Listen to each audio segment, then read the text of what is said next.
حیات و فعالیت ماریوس ژان برتلا، یکی از بزرگترین خیمیکان عصر 19 به حساب می رود. ماریوس ژان برتلا در عائله عادی فرانسه 25 اکتبر سال 1827 در شهر پاریژ تولد شد. از خردی استعداد فوق‌العاده در فن‌های طبیعی به خصوص کیمیا نشان داد. وی تحصیلات خود را در کالج هنری 4 و بعداً در دانشگاه پاریژ ادامه داد. در سن جوانی کیمیا برای او نه تنها علم بلکه راه فهمش طبیعت گردید.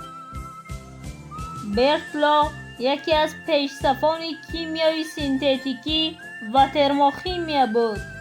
او اثبات کرد که ماده های ارگانیکی نه تنها از ارگانیسم ها بلکه در لابراتوری هم آفریده می شوند. از جمله وی سنتز روغن ها، کسلات ها و سپیرت ها را از ماده های ساده اجرا کرد. با این او عقیده قدیمی نیروی حیاتی را رد کرد و نشان داد که طبیعت و لابراتوری یکسان می توانند ماده های ارگانیکی تولید کنند. برتلا اساسگذار ترموشیمیا دانسته می شود، بخشی که تبدیل انرژی گرمی در روند ریاکسیه ها را می آموزد.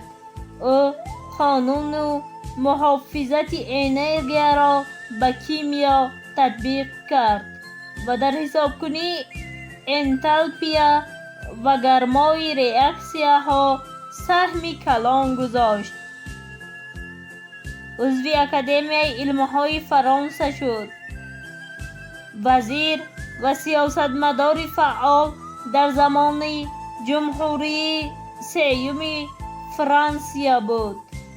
برای خدمت‌هایش در علم به او عنوان مارشال داده شد، نادر برای یک عالم کیمیا. برتلا انسان پرور، صلح طلب و تربیت دهنده ده‌ها شاگردان دانشمند بود. او کیمیا را نه تنها علم بلکه واسطه پیشبرد جامعه می‌دانست.